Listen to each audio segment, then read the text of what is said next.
People everywhere are starting to listen to him. He's going on French, British, Italian, Japanese television. This is the wide world of Weingarten.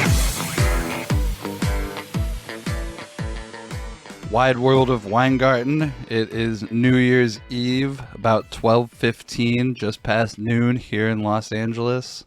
December 31st, end of the year. The Sun Bowl is underway. Central Michigan is up 7-21-14 over Washington State. Washington State has a backup quarterback in. I have that game on in the other room. I have a couple of bets I'm following, so if you see me turning my head, I'm looking at the box scores on my other screen. I don't have a TV in my office. I find having the games on TV is distracting when I'm trying to bet and work on stuff, so got TV in the other room, in the living room. Bowl games yesterday, pretty fun day, all things considered, even if didn't necessarily win money. Shane Beamer, South Carolina, beat the crap out of North Carolina last night, or actually it was yesterday morning, excuse me. Beat them by 17, a game they were 12.5-point underdogs. Nice win there if you got it. Purdue, Tennessee played the Music City Bowl later in the afternoon. That game was 4+ hours, no defense, some very questionable calls, 48-45 in overtime. A lot of bad defensive penalties for Tennessee, questionable call in overtime. Fun game if you don't like defense, if you like high scoring, a lot of long touchdowns. But for me, I noticed the last 6 minutes of the game or so, Josh Heupel, the Tennessee head coach, him and his staff, they did just about everything possible wrong, strategy-wise, that I could think of. I was really unimpressed with the Tennessee coaching staff. Squandered that game late. Should have never been close. It was also a real unsportsmanlike performance from Purdue. The amount of cramping they had, even their own beat writers and the announcers were noticing that it was a delay tactic. And so, whatever, it's just the Music City Bowl. It doesn't really matter, but unsportsmanlike stuff from Purdue there, in my opinion. Michigan State scored the final 21 points in the Peach Bowl to come back and beat Pittsburgh. Pittsburgh was down to their third-string quarterback, so congratulations to Mel Tucker for beating a third-string quarterback. The end of the game, though, was a great moment in gambling history, depending on what your bet was. Pick six when the game was over, basically. Covered all the numbers for Michigan State. Great moment in gambling history, like I said. Terrible moment in gambling history if you had 3.5+ or whatever with Pittsburgh. So that was that. Then the Las Vegas Bowl finished up last night with the Las Vegas Bowl. Wisconsin held off Arizona State 20-13. Arizona covered the closing numbers. Wisconsin covered the opening numbers. It was 6, closed 8.5, landed 7. The Badgers got the ball back with just over 9 minutes left, and didn't give the ball back, didn't score. I love drives like that. 9-minute drives should happen more often. There are a few teams that I'm confident that could even pull off 9-minute drives. Iowa, Wisconsin, Michigan, basically Big Ten teams are about the only teams I trust to do it. Alabama can do it. But I could tell with 9 minutes left. I saw what was happening. I was watching the game on my phone because, like I said, I don't have a TV in my office. I got to go watch in the living room, and I've been watching football all day, every day for the last couple weeks at this point. So my girlfriend wanted to watch some TV last night. I had to let her watch what she wanted to watch. I wasn't watching the Las Vegas Bowl. I was following the box score on my phone, and I could tell 9 minutes left. I was like, oh man, Wisconsin could drive the entire length of the field without scoring, could end the game. It's big. It's going to land 7. This is a big drive. So I was sweating it on my phone the whole time. I had Arizona plus 8.5. I immediately regretted that bet at kickoff. I was sitting there kicking myself. But They did the sportsman-like thing and drove down the field, didn't score, could have kicked a field goal. I'm a little surprised that with 3-4 seconds left they didn't kick the field goal on the final play. I'm guessing the boosters all got the early number, but that was quite a stressful sweat to end the evening, regardless of if you were on the winning or losing side. I just see Central Michigan took a 10-point lead. They're up 24-14. Hopefully they hold on. I'm really unimpressed with Washington State, typically as a school, as an athletic program. So not surprising to see that they will probably be the first team potentially, if they can hold on for, if Central Michigan could hold on for 9 more minutes, they will be the first team to beat a Pac-12 team, I believe, first MAC team to beat a Pac-12 team outright. So got my eye on that, like I said. Later today, I bet Michigan. I don't know if it's going to come out before you have a chance to do anything with that, but I just think it's a good spot for Michigan, especially with Georgia. The entire narrative around them kind of collapsed with they're getting smashed by Alabama in the SEC championship game, and they come into this game, they're favorites, and if they beat Michigan, their reward is likely going to be a rematch with Alabama. And if I was Georgia, and again, this is just me, I obviously, I don't think like an athlete, and obviously not an athlete that can play at an SEC school, can play football at an SEC school, but I'd be very discouraged knowing that if all my hard work for this win was another rematch with Alabama, who, I mean, we already saw what they could do to Georgia. Why do we need a rematch? There's no reason to think an Alabama-Georgia rematch is necessary. I don't know if Georgia's going to really come out and play. I don't know. Stenson Bennett, another guy, doesn't really do it for me. I was disappointed. I think in retrospect, I was a little overconfident with Georgia's defense playing a cupcake schedule. Although it is a little insulting to call any SEC schedule a cupcake schedule, but they avoided Alabama till the end, and Alabama showed them who's boss as usual. So speaking of that, obviously it's going to come out before you have a chance to do anything. But I did bet on Alabama. I laid it with Alabama over the Bearcats. If the Bearcats do somehow upset, I don't know, maybe that'll motivate Georgia a little bit more, but I really don't see it. I think it's just going to be a nice competitive game for Michigan and Georgia. I think Alabama's going to be a blowout. But so maybe by the time this actually comes out, you can just tell me I'm wrong and stupid as usual. But that's my CFP stuff today. My thoughts on the CFP. Tomorrow, Sugar Bowl, Ole Miss on the money line, still good up to -120. That's my big bet. I bet some Utah +6. That's gone now for the Rose Bowl. I got to bet the Rose Bowl. I'm going to be there. Very excited. I love going to the Rose Bowl. It's very fun to be there in the afternoon when the sun starts setting right over the mountains, especially. Just had some heavy rain for Los Angeles, at least heavy California rain. So skies should be clear. Should be some excellent pictures tomorrow. Utah. Hopefully, keep an eye out. There should be more announcements on COVID sit-outs for potentially both teams. Could get some line value there. I don't think there's any value there right now. Utah down to 4, but more news breaks potentially could be something there. So keep an eye out there. That's my college football stuff for the day. Then I wanted to highlight real quick, I was listening to another podcast this week. I do listen to other people's podcasts on occasion, specifically Bet the Process, highly recommended. Jeff Ma, Rufus Peabody. They both do excellent gambling stuff. They have excellent guests on. Their guest on their year-end episode was Preston Johnson, Sports Cheetah, who's another actual real-life friend of mine. So it was interesting to hear him talk. It was a very long pod, too. It was over an hour. So my advice to you is the same advice I have for listening to my own show, which is listen to it at 2x speed. At least work your way up 1.5. I do 2.5 sometimes, depending on what I'm listening to, how quickly I want to get through it, what I'm trying to hear. But yeah, it's a long pod. It had some good information, though. A lot of good sort of philosophy stuff, life talk from Rufus and those guys. But I wanted to highlight one of the things Rufus said that stood out to me was he talked about the work-life balance in gambling. And I mean, this goes for anything really.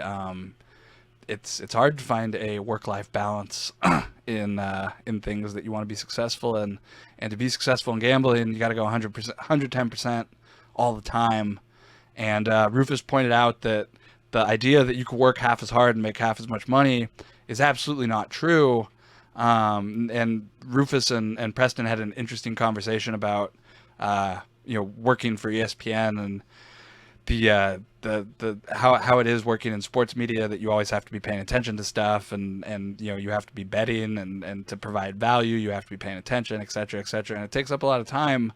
But the idea that you could work half as hard at gambling and make half as much money is absolutely not true. You work half as hard and you're just going to lose money. You're going to lose a lot of money. I think that's a lesson that successful gamblers have learned on their own, but I'd never heard it quantified that way. So it was nice to hear Rufus kind of put it in those terms. But yeah, you really can't just kind of have the idea that, oh, I'm going to work half as hard this season, or I'm going to only do basketball. I'm only do one conference in college basketball, and then just cut my time. It doesn't work like that. You gotta go 110% all the time, and it does affect your work-life balance. And to be successful, you really can't compromise. So I thought that was interesting. The other interesting thing they talked about, there were several interesting topics. Like I said, I recommend you listen to the whole thing, but they talked about Circa having a 3% hold since opening, with their clientele at the book being more sophisticated, not necessarily having such a large retail base. It was interesting to see that they've been holding 3% for so long, so congratulations to them. Probably talk about that. That's more next week. I have some more thoughts on that, but I thought that was a really interesting they had some interesting discussions on that and different bookmaking methods, basically comparing that to recent stuff with DraftKings. I highly recommend listening to it. Then on to baseball cards real quick. I haven't talked about baseball cards real quick. I did start doing some stuff again back on eBay this week, checking stuff out with various different stuff that I wanted to buy and sell, checking prices. I've been not paying attention with football for the last month or two. I've been busy gambling on other stuff. But I'm back looking at baseball card stuff. I'm excited to get some stuff posted for sale next week. I found some stuff I want to buy. A new set that I'm really interested in, or new to me, because a lot of stuff, I'm not necessarily a breaking news source on baseball cards. I'm more interested in the valuation and buying and selling of them. I don't necessarily know everything that's going on all the time. But the 2021 Topps Rookie Cup set, I don't have any pictures of it yet, but I found some cool cards on eBay that I was interested in. I submitted a couple offers this morning. I'm asking some baseball card people I know about getting a couple boxes, 2 or 3 boxes, to maybe open on air, do something with. But the 2021 Topps Rookie Cup set, if you're interested, the rainbow foils all look very cool, and I'll be diving into those a little more in the new year to see if I could find anything cool to put together. As I've mentioned before, my advice on collecting stuff is to collect stuff you like, not necessarily to jump into whatever's hottest or most expensive, because you're going to be stuck with a lot of this stuff unless you are very committed to turning over inventory. And my experience is that most people are not committed to turning over inventory. Otherwise, you would probably not be listening to this show. I'm going to take a break real quick, and then I'm going to come back and tell you one of my favorite betting stories about Ole Miss football. So we'll be right back after this break. All right, welcome back to the wide world of Weingarten, or 3, 2, 1, 3, 2, 1. Welcome back to the wide world of Weingarten. I've been meaning to include some new and different content in this podcast, and with it being New Year's Eve, I wanted to bring you back to New Year's Eve on 2014 when Ole Miss was playing TCU. I believe it was the Peach Bowl. I have the box score up over here to the side of me. My computer's going a little slow right now. I'm asking it to do far too many things for a 2008 2008 HP, which, by the way, is another misconception that you need incredibly fancy technology to be a successful gambler. I have been using a Frankenstein 2008 HP that I occasionally swap in different parts for. As you could see, as we're going into 2022, I don't imagine there are very many 2008 HP users out there still using them for gambling, but that's me using my my own tech. Anyway, back to the story. Ole Miss, TCU. It was New Year's Eve 2014 going into 2015. I bet a lot of money on Ole Miss to beat TCU. It was, I think it was the Peach Bowl. I honestly don't remember what bowl exactly it was, but I bet a lot of money. To me, what was a lot of money at the time, it was 2014. I was much younger. We're probably talking low thousands, maybe 2,000, 2,500, something like that. A lot of money. It was a post-up book too, so I had to actually put the money in. I wasn't gambling on credit at the time or anything. I bet Ole Miss for a lot of money. And leading up to the game, 2 days before the game, a lot of people who I respected at the time were on the other side. And I was very much feeling I was alone and on the wrong side by myself. But I like Ole Miss. I'm a little bit of an Ole Miss homer. I've bet on them a lot. A lot of my best and worst gambling stories involve Ole Miss. I've won and lost lots and lots of money on them.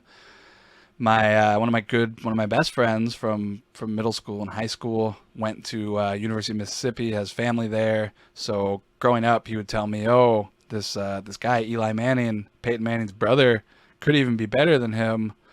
He's the Ole Miss quarterback." And I'd always ask him, "Well, if he's so good, how come Ole Miss isn't going to win a national championship?" And he'd explain to me, "Oh, they don't have this guy, they don't have a defense there in the SEC." It always flew over my head. I was in high school, whatever. But I watched Ole Miss for a really long time. I watched Eli Manning. I watched Michael Spurlock. There's some names that are escaping me at the moment. Blow Wallace is part of this story, the quarterback for 3-4 years at Ole Miss. Swag Kelly was there for a while. Matt Corral's the latest it guy at Ole Miss. But, I've been watching Ole Miss for, I don't know, going on 15 years, give or take. I've been to a bunch of games. Not a bunch, 3 or 4, I guess. But I'm a big Ole Miss fan. I like them because my friend liked them, and I've been following them ever since. I got to see Patrick Willis play in college. Again, back to the story. That was a little bit of a sidetrack to explain to you why I even cared about this in the first place. But I bet a lot of money. It was a lot of money at the time on Ole Miss, and the game started. It was New Year's Eve, the morning of. It was like a 9 a.m., 10 a.m. game. I was even excited that with my schedule at the time, I would sleep in and miss probably the first quarter of the game. I'd wake up, it's New Year's Eve, I'd have a nice bed, I'd watch the game, I'd win some money, go on with my day.